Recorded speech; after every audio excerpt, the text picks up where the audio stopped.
this is an incredible place with an enormous amount of assets. And I just wanted to just say something about Laura's presentation. There really is not another city or metropolitan area in the United States where someone from the university could get up and tell you what public and private investments have been made generally in the city and metro, and then particularly in opportunity zones. And so, as I'll describe as I go through this, data, information, analytics really matter in this incentive. It's not a program, it's really a tax incentive. It's just a tool in the toolbox. And you have more of it here than anyone else. That doesn't necessarily mean you're going to do anything with it, right? But I just want to say you have a resource here which is highly unusual, very distinctive, and I just wanted to nod to that. And I'm already thinking about a lot of things to write with LISC and Laura, and nods off to nod to the Ralph Wilson Foundation for pulling all this together. So, as we walk through this and talk about how cities and metropolitan areas can leverage this tool, this is a radically different tax incentive than anything we have ever seen in the United States. We tend to have tax incentives that are highly prescriptive and tailored. The low-income housing tax credit, the historic preservation tax credit, empowerment zones. Remember empowerment zones? There were 6 of those in the United States. There are 8,762 opportunity zones. In a very open-ended, as George, which was a phenomenal overview put forward, this is a very flexible, very open-ended. We've never seen anything like this. And so this is partly about the federal government promulgating rules, and it's very much about norms and models and routines being created by a mix of cities, governments, investors, developers, entrepreneurs, et cetera, et cetera. So this is a whole new game. And if it feels strange, it is. Okay, and we're all basically walking through what at times is described the Wild West. I'm not really going to go through opportunity zones, what they are. I thought George did a phenomenal job of that. And this, by tomorrow, everyone will be an opportunity zones expert, right? Okay. Again, 8,762 zones. If you talk to the sponsors of this bill, Senator Scott from South Carolina, Senator Booker from New Jersey, I think, and thinking about Sean Parker and the Economic Innovation Group being the promoters of this, I think part of the theory was that 83% of venture capital in the United States goes to 3 states, right? California, New York, and Massachusetts, and frankly, most of that goes to Silicon Valley, Boston, and New York City. So what the sponsors and Sean Parker and the Economic Innovation Group were thinking about was the hyper-concentration of venture capital in the US and how to open that market up to a much broader group of companies and communities. And so the theory was, through this capital gains tax incentive, that we would have capital from the coast, so to speak, but really a small portion of the coast, move into the heartland. As we go forward, I think what we need to understand, a lot of the capital that will be raised for this incentive is not because some tech billionaire in Silicon Valley is sitting on a futon, is doing data mining about an investment in Buffalo. It's going to be local capital and local wealth that really is the first mover here. And so we need to understand that whatever the theory was of this incentive, the playing out of it is radically different, and that offers up some new opportunities, so to speak. We'll use the word opportunity about a gazillion times here. We need a thesaurus to come up with other things. We talked a bit about this. We talked about the fact that the program, the incentive, is highly targeted. Yes, we were working off of old census data, but for the most part, most states chose the right zones. And so the national media is in a gotcha mood focusing on downtown Miami or downtown Portland, Oregon. Actually, most of these zones are in desperate need of market capital. And hopefully this tax incentive can catalyze them. So this is from a paper that I put together with a group called Accelerator for America, which is an intermediary that was set up by Eric Garcetti, the mayor of Los Angeles, going back several years, and is an interesting mix of mayors, and Whaley of Dayton, Mayor Pete of South Bend before he ran for president, pension funds, philanthropies, companies, et cetera, et cetera, et cetera. It's a new kind of intermediary out there that is really focused on how do we identify innovative practices and then scale them rapidly. It's really getting to this question of routines, norms, and models. So we created something called an investment perspective. It's not really an investment perspective, right? But the term sounded interesting. It was an effort to help cities and communities articulate their assets. Again, there's 8,762 zones. Unless we're going to have a needle in the haystack kind of phenomenon, we need to have places really articulate what are the competitive advantages of these places, and then most importantly, what are the projects that are investor ready, the so-called last mile, and how does it enhance the community? So we created this, and if you go to acceleratorforamerica.org, or if you go to the Drexel Finance Lab that I had at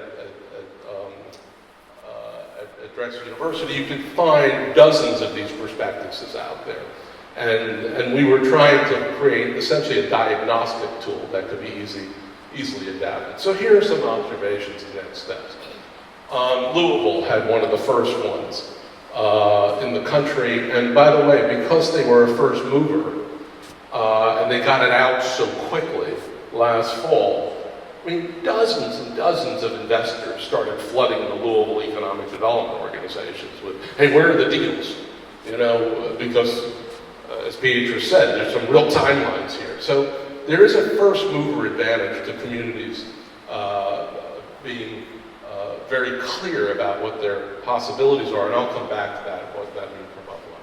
So the first thing about an investment prospectus, it's a way to get a consensus on reality. Because if you go into most communities, and particularly when you talk about 17 zones in Buffalo or however many zones in other places, and you say, what is the raison d'etre of this place from an economic perspective? Why would someone invest here? There's generally, if you have 10 people in the room, 25 different views. So what this does, if you do it well, and this is from Kansas City, which had a very organized, structured process between the private, civic, and public sectors, the universities, the healthcare industries, of what is the economic profile of different places, right? And then how do you go down, the sort of logical step to identify those actual projects. So this is an organizing tool. And to some extent, Buffalo's already done this because of the Buffalo Billion and because of other efforts. So you're sort of further along than most places, but you have to go the next step and actually use all the work that you've done to tailor it to opportunity zones. There's an unbelievable cross-section of the country that has been hit by this, right? So weak market cities like South Bend, Erie, Pennsylvania. And by the way, Erie, Pennsylvania is a first mover in this, and I'll come back to what they're doing that you might be able to adapt here. Middling markets, they're not too hot, they're not too cold, but they're performing well, and they're seeing market revival, particularly in their downtowns and around the universities and so forth. And then the hot, overheated markets, particularly on the coast of San Jose and fortunately the East Coast. So this hit a lot of different kinds of metropolitan economies and rural economies. Unlike any other program or incentive we've ever had really in the past. It's quite interesting from that perspective. Here's something that's really, really important to focus on, is with all these zones, what you begin to understand is they actually fit into different typologies, different categories, because they have similar either physical characteristics or market characteristics. So when we did the tour yesterday, and I've done probably, as George has done, God knows how many of these things, right? What you tend to find out is it unveils like the substrata of subgeographies in American cities and metropolitan areas. You start in the central business district. You go up a commercial corridor. You hit the health district or a university district. You then go to the waterfront. Maybe you're around a port. You hit older industrial areas, particularly in the Northeast, the Midwest, and some parts of the Southeast. You hit malls, you hit dead factories, you hit airports, you hit ports. All these are essentially typologies, right? And the market basically wants to treat them like asset classes or investment sectors. Because if you're in a central business district, downtown, you're naturally going to have certain kinds of investments. If you're in a hospital district, you'll have similar but different kind of investments. And just think about, the steel mill, Bethlehem Steel, that's a whole other world, right? So what we did in Louisville, which you can see from the investment prospectus, and what we continue to do, is try to name, let's say, the 15 or 20 typologies that then bring some order out of chaos of 8,762 zones. So that we can begin to get some investment sector kind of capital moving in this direction. I mean, that's why the US economy has tended to perform very well, because we've routinized certain kinds of investments, unfortunately, usually in the top 20 or 25 metros, right? But we're trying to bring that kind of thinking to this. And as you go forward, and I'll come back to this, because of the Buffalo Billion, and because of the East Side Community Development Fund, and because of other investments up in Niagara Falls and elsewhere, you may have a very distinctive typology play, perhaps around commercial corridors, for example, or perhaps around some of these industrial spaces. Distinctiveness is good, right? We may have all these zones, and there's almost like a desire, let's treat them all equally. The market does not want to treat them equally. They're really different places with different kinds of economic potential. So the more that you can send a very specific message about a certain kind of zone, right, and the kind of real projects that are there and the kind of capital that can come around it, the better off you're going to be. So you already have most of the information, actually, here because of the Buffalo Billion and the other processes. But you got to go the next step to try to harness that and crystallize it. At the end of the day, what really matters is the last mile, right? I mean, a whole bunch of think tankers and academic institutions and others, I suppose, like reading these prospectuses, right? Because it unveils the true distinctive qualities and the assets and advantages of these places. But this is about doing deals, right? Whether it's workforce housing, whether it's commercial real estate, whether it's investment in operating businesses, whether it's fiber infrastructure, yada, yada, yada, right? To use the technical term.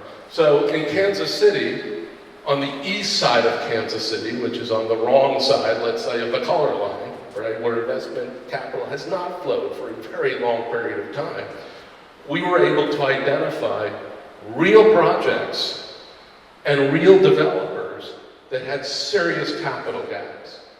I mean, to be frank, if they were on the white side of the color line, they would have been done. But because they were on the black side or the brown side of the color line, they weren't getting done.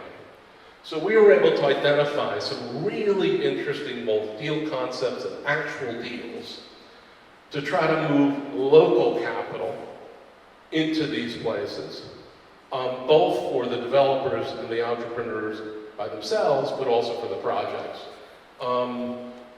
One thing that this incentive has uncovered is structural racism and institutional racism in how capital flows.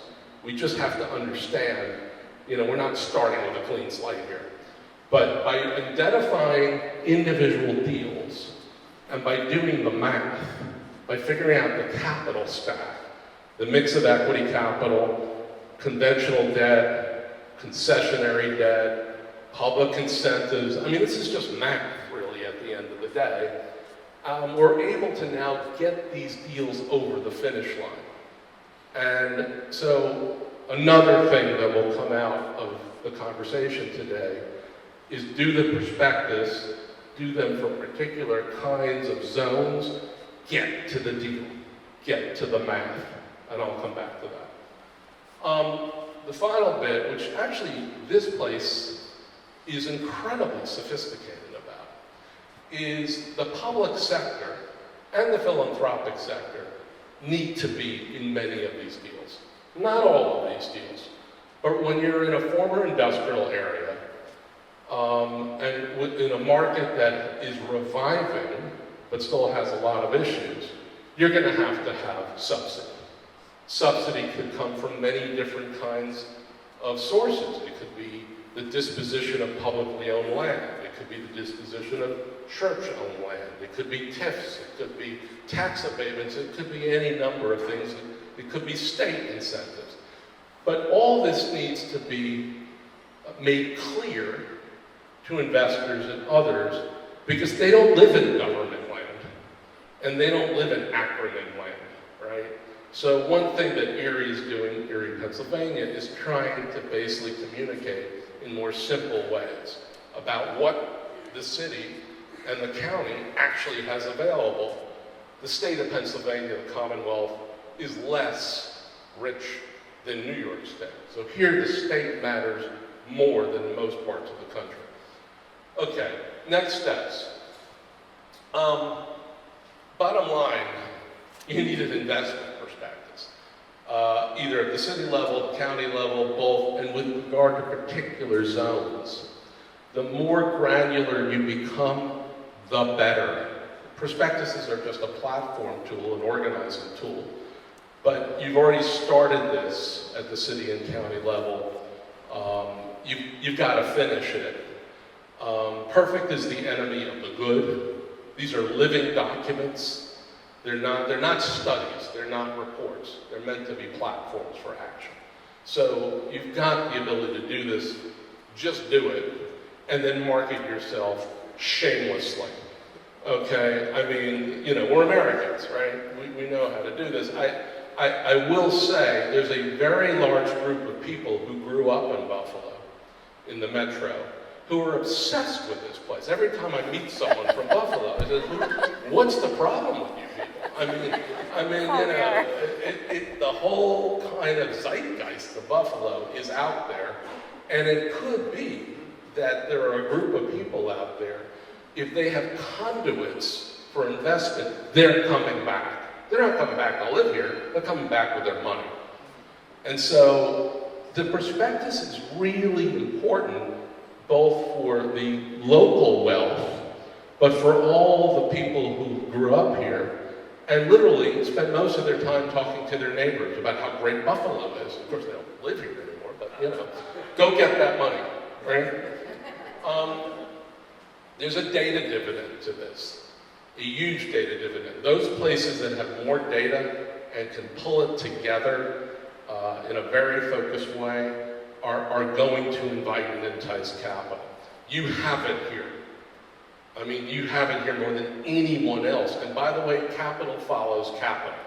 So Laura's information is gold about public and private investment that has already been made in zones, because it's basically created a platform for new kind of market equity investment. So the bottom line is, you know, we're not making this into some kind of data exercise. It's data for a purpose. It's data for impact. But you have it. You have more than anyone else, frankly. So now it just has to be harnessed. Let me just focus on this. So this is Norfolk, Virginia, and actually, it's one of your colleagues from LISC. So Norfolk, Virginia came to us about, I don't know, maybe a year ago and says, we have a 230-acre site. It's actually 3 opportunity zones. It's across the street from the downtown. It consists of 3 public housing projects built in the 1950s. The traditional way of regenerating public housing is you go to the federal government, you get on your knees, you beg, And for a $500 million project, maybe you get 30 million. So obviously you need a little more cash to make this stuff work. So we had a financing charrette. All a financing charrette, has anyone ever been to a charrette? They're usually around placemaking, right? This is a financing charrette. We put the deal on the board, we put the existing math on the board, you know, we find out we're hundreds of millions of short, and then we beat up the deal concept, and then we sit with developers, investors, entrepreneurs, government, anyone who actually can do something, philanthropy, and we basically say, let's start doing the math, and get this project as close as we can to completion, and then if we have a gap, we'll figure out how to fill it. So I would highly recommend, as you keep going down this logic flow of investment perspectives, zone typologies, real kinds of deals, to start beating the deals up and finding out where is the gap and who can fill it. Okay, some deals may just, in the end, never get over the finish line, but frankly, many can with some creative investments. And again, by sending a signal that this is the way to leverage what this city and metro has already done because of state investments or private investments, you may be able to garner that new class of investors that everyone wants to get. Organizations. So this is a little sensitive, but the reason why Erie, Pennsylvania is at the vanguard of opportunity zone market is because a couple of years ago, before opportunity zones, they decided to create and capitalize an Erie Downtown Development Corporation with funding patient capital from the Erie Insurance Company. Now this is based on the model out of Cincinnati. Is anyone familiar with the Center City Development Corporation out of Cincinnati? It's the over the Rhine district, which is right next to the downtown of Cincinnati. In the early 2000s, basically Procter & Gamble, Kroger, and a couple other companies capitalized 3CDC with the sole purpose of redeveloping, regenerating, revitalizing the over the Rhine historic neighborhood. They put in hundreds of millions of dollars, patient capital, and over the last 15 years they've been unbelievably successful. And not just restoring buildings, but beginning to set the table for minority-owned businesses and civic spaces. If you go to Cincinnati and you go to some of their public areas right by the downtown, they're like being programmed literally every night of the summer, and it's been a big part of the Cincinnati comeback.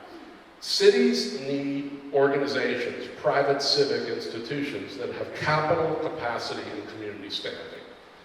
It may be around your downtown, it may be around, to some extent you already have it around your innovation district, your medical campus, it may be around commercial corridors, but the bottom line, if you're going to do redevelopment at scale and in an inclusive manner, we need a different playbook.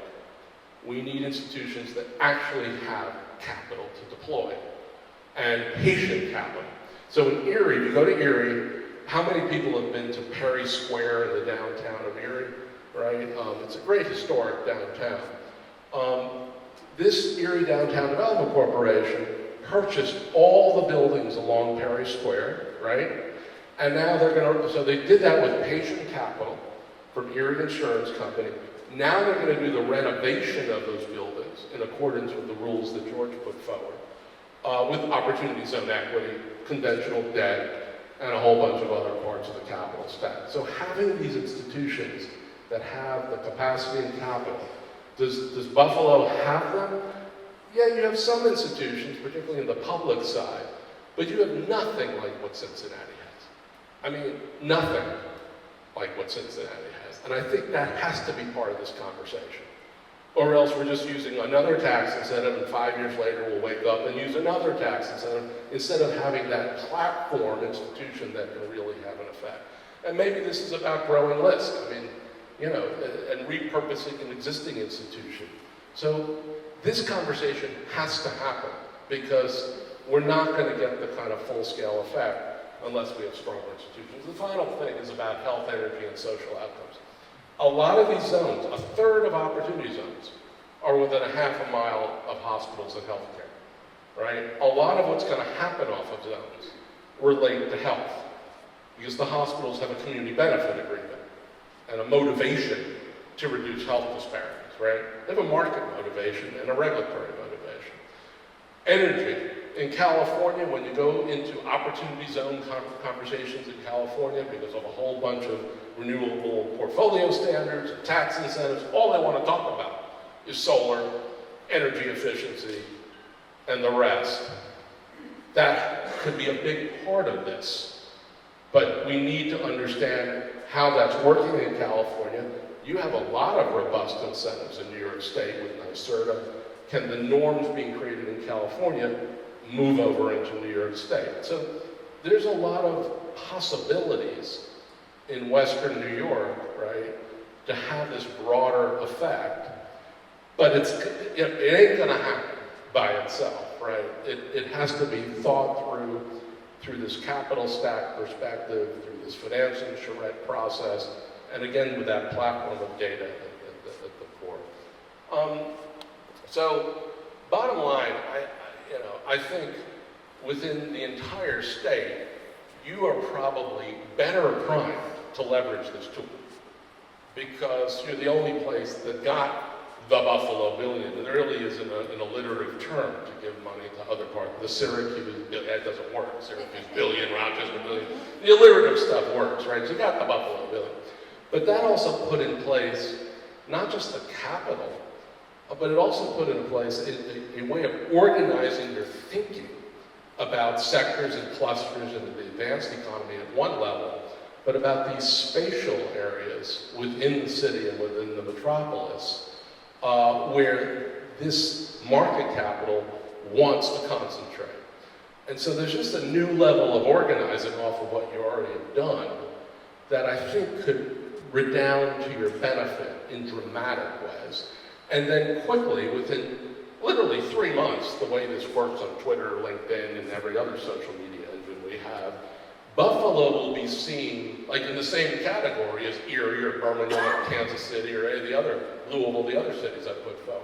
It doesn't take much, actually, for a place that has a real level of intentionality and purpose to get to the front of the line here. And the secret for you, I think, is to do this and tap that diaspora, tap all those people who left Buffalo during the real hard times, and convince them that something different is happening here. And they, well, obviously come back, spend your money in a 2 or 3 day visit, but more importantly, invest your market capital. So anyway, opportunity zones from the national perspective, but I think there is tremendous potential here. Tremendous potential, more than probably folks who live here realize, leveraging off of what has been really a decade of progress.